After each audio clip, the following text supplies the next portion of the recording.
नमस्कार। जय जगन्नाथ।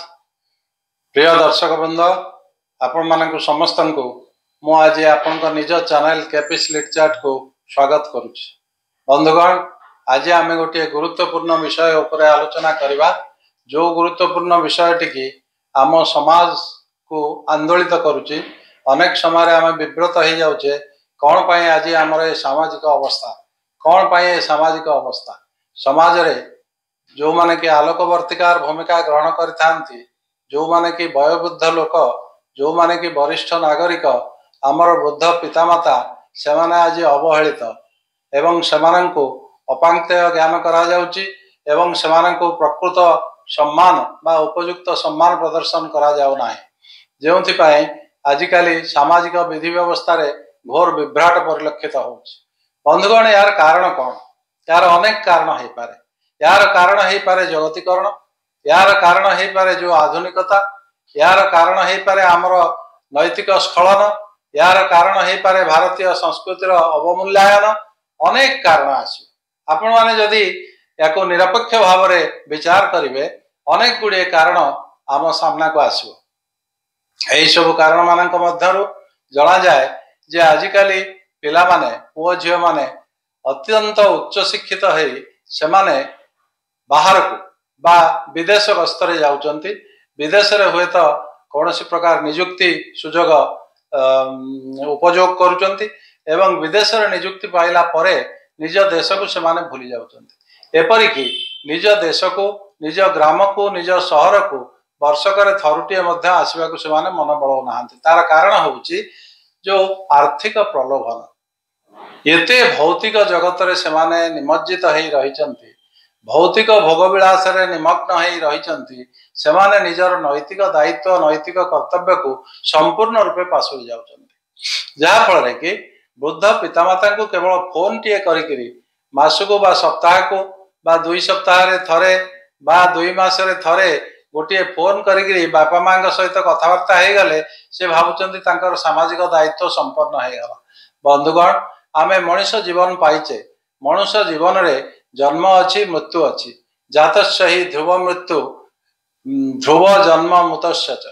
तेणु जन्म होइचे माने दिने ना दिने मरिबा, किंतु आम जन्मर गोटे अभिप्राय अच्छी, जन्मर गोटे उद्देश्य अच्छी। भगवान मध्य जेतेबेले मानव रूप में जन्म होइचंती ए धरा पृष्ठ रे से निर्दिष्ट लक्ष्य नहीं आसचंती एवं से लक्ष्य पूर्ण कला परे जाइकरी से मृत्युवरण करचंती बा बाहुडी जाइचंती। तेणु यही परिप्रेक्षी आमको देखा पड़ो जे आमर सामाजिक दायित्व कौन, नैतिक मूल्यबोध कौन, भारतीय संस्कृति कौन, सनातन धर्म कौन कहूची। सनातन धर्म आमको कहूची वसुधैव कुटुंबकम, अयं निज परोवेति गणानां लघुचेतसां उदार चरितानां तु वसुधैव कुटुंबकम। तेणु वसुधैव कुटुंबकम माने सारा पृथ्वी होची गोटे परिवार। तेणु सारा पृथ्वी जदि गोटे परिवार हैला, आम निज परिवार लोक आम किभली अवहेला करवा। बंधुगण, आजिकाली पिला माने बा पुओ झियो माने जो युवपीढ़ी से माने संपूर्ण रूपे विस्मृत कर देइचंती बा भूली जाइचंती, स्मरण रे रखी नांती जे बापा माँ माने तांको पाई केते मूल्यवान। बापा माँ माने होचंती सेमानक पाई आलोकवर्तिका। बापा मांकर दिग्दर्शन, बापा मांकर उपदेश सेमानक आग को नवा पाई पाथेय हेई परिबो। पिता मातांकर आशीर्वाद, पिता मातांकर दिग्दर्शन, सदुपदेश याकू सबु बेले से माने ग्रहण करबा उचित। से माने भावंती पितामाता हमको बड़ करदेले एवं पितामाता हमको जन्म कले, से माने तांकर जौन पिपासा मेंटेबा पाई हमको जन्म करिचंती, शारीरिक मिलन माध्यम रे जन्म करिचंती। तेणु जेहेतु जन्म करिचंती तांको दायित्व होउची हमको पाठ पढ़ेबे, हमको लुगापटा देवे, वस्त्र देवे, खाद्य देवे, पानीय देवे एवं आमर कथा बुझिबे, पॉकेट खर्च देवे, हमको चाकरी करबा पाई सुजोग देवे एवं आमे चाकरी कला परे आमर आउ किछि कर्तव्य रहे। यह अत्यंत हास्यास्पद, यह अत्यंत दुखदायक एवं यही परिस्थिति रे आज आम भारतीय संस्कृति गति करुच्ची। किंतु आम भारतीय संस्कृति जो महान परंपरा, जो महान ऐतिह्य, ये सब आम भूली जाऊे। बड़ दुख लगे, बड़ परितापर विषय जे कौन पाई आज वरिष्ठ नागरिक माने अवहेलित, कौन पाई आज जरानिवासर एते लोकप्रियता बढ़ी बढ़ी चली। कौन पाई जरानिवास रे पुत्र कन्या माने नहीं पितामाता को छाड़ी दउचंती वृद्ध पितामाता को छाड़ी दउचंती तांका भरण पोषण पाई मासिक खर्च दउचंती आउ किछि पचरा उचरा करू नाहंती तांकर स्वास्थ्य तांकर भलमंद तांकर औषध तांकर वस्त्र खर्च बा लुगापटा खर्च कौन सी विषय बुझुना अत्यंत परितापर विषय एवं आम समाज वर्तमान घोर संकट दे गति करुछि बोली मु कहबी आपण माने मध्य उपलब्धि करथिबे बंधुगण एही परिप्रेक्षी मु कहबा को चाहे जे आमर उपनिषद रे गोटे उदाहरण अछि बा गोटे कथा अछि जणे ऋषि थिले जे कि तांका ना होछि महान ऋषि उद्दालक जे कि प्रथमे आरुणी थिले धौम्यंकर शिष्य थिले एवं सेही आरुणी बड़ होइकरी निजर तपस्या बल उद्दालक ऋषि महान ऋषि भाव प्रतिपादित करछन्ते निजको महाज्ञानी महापंडित भाव प्रतिपादित करछन्ते गोटे पुत्र थिला से पुत्र ना होछि श्वेतकेतु श्वेतकेतु बड़ हो गला परे पिता तांको कहले जे तुमे जाई गुरुकुल रे शिक्षा ग्रहण कर मो पाखरे कोन शिक्षा ग्रहण करबो तुमे गुरुकुल को जाओ तेणु से कहले हाँ पिताश्री मु गुरुकुल को जीवी एवं गुरुकुल रे जाई शिक्षा ग्रहण कले शिक्षा ग्रहण करबा परे से जेतबेले आश्रम को फेरी आसिले उद्दालक आश्रम द्वार पाखरे ठिया होइचंती एवं देखिले तांका पुत्र श्वेतकेतु अनेक अहंकार बहुत गर्व नैकरी से चाली चाली अति बेपरुआ भाव में चाली चाली आसुचंती आश्रम निकट को उद्दालक बहुत संतप्त हेले दुख प्रकाश कले अनुताप कले कहले मु कौन कली पुत्र को मु गुरुकुल को पठैली विद्या अध्ययन करबा पाए भल जिनिस शिखिबा पाए नैतिक शिक्षा ग्रहण करबा पाए चरित्र संशोधन करबा पाए चरित्र गठन करबा पाए निजर मानसिक स्तर रे बौद्धिकता वृद्धि करबा पाए किंतु ये कौन मु देखुची मो पुत्र श्वेतकेतु जे कि जड़े साधारण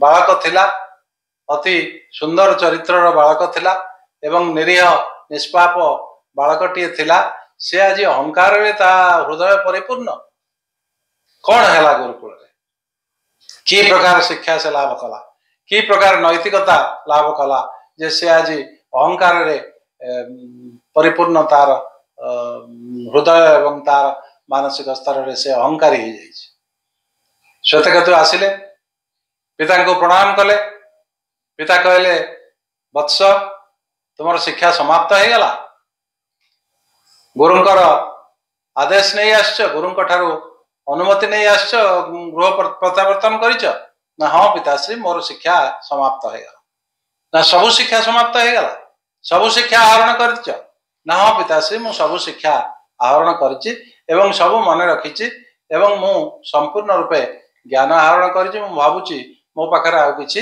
अभाव ना श्वेतकेतु भूली जाते ज्ञानर जो महासमुद्र सेटा केबे सर ना असरती न्यूटन कहते मु ज्ञानर सागर रु मात्र केते गोटी बालीगरडा संग्रह करने सक्षम हो तेणु ज्ञान होची असीम किंतु श्वेतकेतु निजर अहंकार रे बुड़ी जाई से पिता को कहले हाँ पिताश्री मु संपूर्ण ज्ञान आहरण कर पिताश्री कहले वत्स ठीक अच्छी बहुत आनंदित प्रफुल्लित आमोदित आह्लादित तुम्हें बस मो पाखे श्वेतकेतु बसिले कहले वत्स तुम्हें तो वर्तमान ज्ञानी हो जाइच ज्ञान आहरण कर पांडित्य आहरण कर बौद्धिकता आहरण कर मु देखुची तम भितरे गोटे आत्मविश्वास आसी जो आत्मविश्वास की गभीर आत्मविश्वास हवा बल अतिरिक्त आत्मविश्वास हो जाए जोटा कि अतिरिक्त आत्मविश्वास बेले बेले असुविधा हुए ठीक अच्छे मु तुमको तीनोटी प्रश्न पचारि कहले हाँ पिताश्री पचारतु ना तुम्हें उत्तर दे पार हाँ पिताश्री दे पारि कहीं दे पारि मु तो ज्ञान आहरण कर उत्तर दे पारि एवं मु भावुची आप निश्चित भाव से मुग्ध हो निश्चित भाव आपण से ज्ञान को ग्रहण करेंगे एवं निश्चित भाव आपण मते प्रशंसा करेंगे ना अच्छा तुम्हें सब उत्तर दे पार ना हाँ पिताश्री मु सब उत्तर दे पारि तापरे उद्दालक कहले अच्छा वत्स श्वेतकेतु तुम्हें मते कहि परिबो एमिति किछि जिनिस तुम्हें देखिच अन्य माने देखि नांती नंबर 1 प्रश्न वर्तमान नंबर 2 प्रश्न एमिति किछि तुमे भाबिच जो माने अन्य माने भाबी नाहंती। नंबर 2 प्रश्न एटा। नंबर 3 प्रश्न हला एमिति किछि जिनिस तुमे अनुभव करिच बा सुनिच जोटा कि अन्य माने सुनी नाहंती। प्रथम हला एमिति किछि देखिच अन्य माने देखि नाहंती। द्वितीय हला एमिति किछि भाबिच अन्य माने भाबी नाहंती। तृतीय हला एमिति किछि सुनिच अन्य माने सुनी नाहंती। श्वेतकेतु बहुत चिंता कले। चिंता कला परे नतमस्तक है निजर अक्षमता प्रकाश कले एवं कहले मु बहुत दुखित पिताश्री मु क्षमा प्रार्थना मागुची क्षमा चाहूँगी आपण पाखरु। आपण जड़े महाज्ञानी महापंडित किंतु आपण पाखे तिले मात्र अहंकार ना।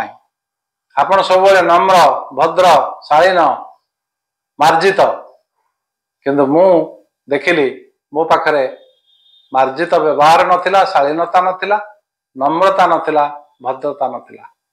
मु अहंकार रे डूबी जाइथिली अहंकार समुद्र रे डूबी जाइथिली। तेणु पिताश्री क्षमा चाहूँगी मते आपण दयाकरी बुझाई दिंतु जो 3टी प्रश्न पचारे। कहले अच्छा ठीक अच्छे। उद्दालक कहले ठीक अच्छे वर्तमान तुम जो जिज्ञासा मनोभाव मुझे दूर करने को चेष्टा करुच्ची। तमें गोटे काम कर गोटे बर फल नहीं आस। श्वेतकेतु जाई बर फलटी आनिले कहले गोटे चाकू धरी से बर फलटी को काटी दियो।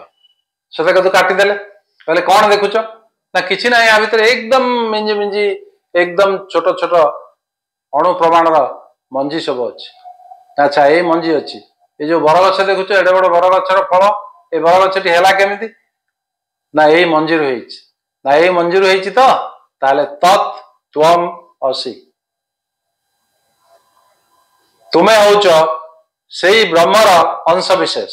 जेमिति कि ये बरगछ होउछि एई बरफल रूपक छोट मंजीर अंश विशेष सेमिति तत् त्वम असि तत्त्वम असि।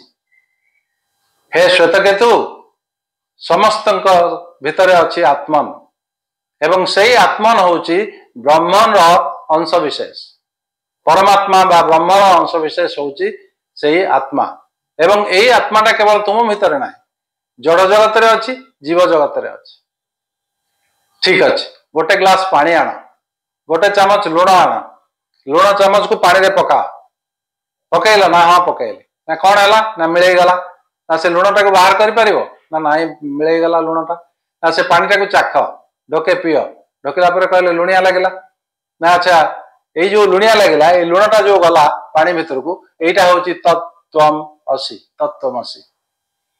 तापर कहले ये जो लोहा कटुरीटी देखुच ये कटुरीटी को लोहा पिंडर तैयारी होइछि जानिच ना नाई पिताश्री ना एटा होची तत्त्वम असि। एवं से कहले जे समुद्र रे जाई गंगा जमुना सरस्वती ताप्ती महानदी सिंधु कावेरी गोदावरी सबु नदीर जल पड़ी से जल को तुम्हें पृथक करी कहि परिबो एटा महानदी जल एटा नर्मदा जल एटा ताप्ती जल एटा गोदावरी जल ना नाई पिताश्री ना सेटा होची तत्त्वम असि। एवं सबु जल माने जेमिति प्रवाहित होकर समुद्र लीन हो जाउछन्ते एवं समुद्र समस्त को स्वागत करुच्ची सेमिति ब्रह्म बा परमात्मा बा ईश्वर बा विश्वनियंता भगवान चिरचिन्मय भगवान जे कि सृष्टिर कर्ता से सबु आत्मा को मृत्यु परे निज पाख को ग्रहण करनियंती सादरे ग्रहण करती सादरे आमंत्रण करती। तेणु मनीष आत्मा होची परमात्मार अंश विशेष। मनीषर जो आत्मन सेटा होची ब्रह्मर अंश विशेष। तेणु चंडोक्य उपनिषद रे जो विषय वर्णित होइछि श्वेतकेतु उद्दालक उपाख्यान एथुरु आमे शिखिबा जे कनिष्ठ माने वरिष्ठ मानक पाखरु की प्रकार उपदेश पाती। तेणु आमर जो वरिष्ठ नागरिक माने रहिले आमर जो वृद्ध पितामाता माने रहिले आमर नैतिक कर्तव्य होची सेमानकर मानसिक अवस्था बुझिबा मनस्तात्विक अवस्था बुझिबा तांकर स्वास्थ्य समस्या बुझिबा से कौन चाहूचंती चाहे गोटे समय थिला से माने ही आमको लालन पालन करी बड़ करिसंती। आमे जदि आज रोजगार क्षम हेचु आमे जदि आज समाज रे जड़े प्रतिष्ठित व्यक्ति भाव में उभा हेचु दंडायमान हेचु से मानकर अवदान अनस्वीकार्य। तेणु सेमाने होचंती समाज प्रति दिग्दर्शक आलोकवर्तिका ସେମାନଙ୍କୁ ଆମେ ତୁଠ ପଥର ବା ପାପୋଛ ଭଳି ବ୍ୟବହାର କରିବା ଆଦୌ ଉଚିତ ନୁହେଁ। କାହିଁକିନା ଶ୍ରୀରାମଚନ୍ଦ୍ର ରାମାୟଣ ଯଦି ଦେଖିବେ ଶ୍ରୀରାମଚନ୍ଦ୍ରଙ୍କର କି ପ୍ରଗାଢ଼ ଭକ୍ତି ଥିଲା ତାଙ୍କ ପିତାଙ୍କ ପ୍ରତି। ଦଶରଥଙ୍କ ସତ୍ୟ ପାଳନ କରିବା ପାଇଁ ପିତୃ ସତ୍ୟ ପାଳନ କରିବା ପାଇଁ ଆସନ୍ତା କାଲି ସେ ସିଂହାସନ ଆରୋହଣ କରିଥାନ୍ତେ। ଆଜି ମାତା କୈକେୟୀ ବିମାତା କୈକେୟୀଙ୍କ ପ୍ରରୋଚନାରେ ସେ ବନବାସକୁ ଗଲେ 14 ବର୍ଷ ପାଇଁ। ତେଣୁ ବନ୍ଧୁଗଣ ସବୁବେଳେ ବରିଷ୍ଠ ନାଗରିକ ମାନଙ୍କୁ ପିତାମାତାଙ୍କୁ ଭକ୍ତି କରିବା ହେଉଛି ଆମର ନୈତିକ କର୍ତ୍ତବ୍ୟ। ଯଦି ଆମେ ପିତାମାତାଙ୍କୁ ଭକ୍ତି କଲୁ ସେଇ ଭକ୍ତିଟା ମଧ୍ୟ ଈଶ୍ୱର ଭକ୍ତି ସହ ସମାନ।